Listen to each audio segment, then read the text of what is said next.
खुलुमबाय बर' खौरां इउट्यूब चेनेल नायगिरि नोंथांमोननिसिम दिनै नोंथांमोननो मोननैसो निउस आपडेट लानानै फैदों। भिडिअखौ अननानै जोबजासिम नायलांदो। दिनैनि खौराङाव दङ इजराइल आरो हामासनि दावहाया दासिमबो सोलिगासिनो दं। थांनाय 4 फेब्रुआरि खालि इजराइलनि रौनिया हानजाया गाजा स्ट्रिपआव हरसे गाग्लोबदों। इजराइलनि बेबायदि हरसे गाग्लोबनायाव गासै 92 सुबुंफोरा जिउ खहा जादों। हामास उदखारिया दावहा दोनथ'नो थांखि लानाय समावनो हरसे गाग्लोबदों इजराइलनि रौनिया हानजाया। इजराइलनि बेबायदि गाग्लोबनायाव राहा मोनै जानांदों हामास उदखारिया। इजराइलनि बेबायदि गिथावना गाग्लोबनायखौ नुनानै गुबुन गुबुन हादरफोरा दावहाखौ दोनथ'नो खावलायबाय। नाथाय इजराइल हादरा एसेबो फासयनानै थायाखै। इजराइलनि बेबायदि गाग्लोबनायाव पेलेस्टाइननि गोबां सुबुंफोरा जिउ खहा जानो गोनां जाबाय आरो गोबां न'-बां बिल्डिंफोरा खहा जानांबाय। थारैनो इजराइल आरो पेलेस्टाइन हादरनि गेजेराव माब्ला गोजोना फैगोन बेखौ समासो खिथासिगोन। बोथोर बिगियाना सा-सानजा रायजोनि माखासे जायगाफोराव सानब्रैसिम गोबां अखा हानो हागौ होनना मिथिहोदों। जेरै आसाम, मेघालय, नागालेन्ड, मणिपुर, अरुणाचल प्रदेश, मिज'राम आरो त्रिपुरा बायदि रायजोआव गोबां अखा हानो हागौ होनना मिथिहोदों।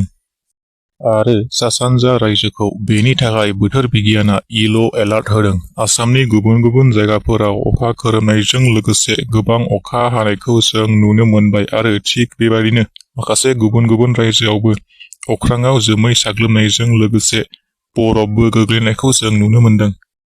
बिसायख'थि आय'गआ राजखान्थि हानजाफोरनि थाखाय मोनसे सांग्रांथि फोसावनानै होदों, जाय उन्दै लाइमोनफोरखौ बे खेबनिफ्राय एबा फैगौ ल'कसभा बिसायख'थिनिफ्राय उन्दै लाइमोनफोरखौ लाफानानै बिसायख'थि फोसावदिङाव ओंखारनो मोननाय नङा आरो बिसायख'थि समाव बबेबा राजखान्थिनि जानानै खन्थाइ आवरायनाय, मेथाइ खननाय, राजखान्थि हानजानि नेरसोन दिन्थिफुंनाय, राजखान्थि हानजाखौ मदद होनाय आरो बबेबा राजखान्थि हानजानि हेंथा सोंखारिनाय बेफोरनिफ्राय जानगाराव लाखिनो उन्दै लाइमोनफोरखौ खावलायदों बिसायख'थि आय'गआ।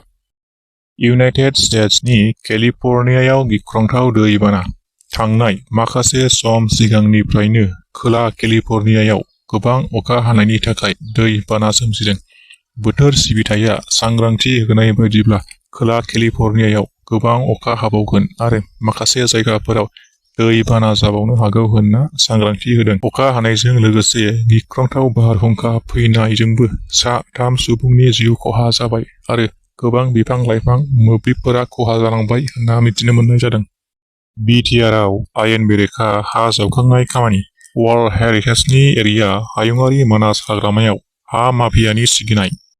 मानास टाइगार प्रजेक्टनि बांसबारि रेन्जनि बेन्दोंआव थानाय बिसोफानि केम्पआव बेखि दैमानि बिखायाव मानास हाग्रा बिफाननि आसिरबादाव आयेन बेरेखा सान-हर हा जावबाय थादों। थारैनो BTRआव आयेन बेरेखायै मा सोलिबाय थादों? सरकारा बेनि सायाव जेबो नोजोर होआ नामा? ना सिंजों सोरबा सरकारनि सुबुंनि आखाइ दं नामा? बे आयेन बेरेखा हा जावनाय खामानिनि थाखाय मानास हाग्रा बिफान आरो हा जावग्रा माफियानि सायाव जोबोद रागा जायगानि दल संगठना।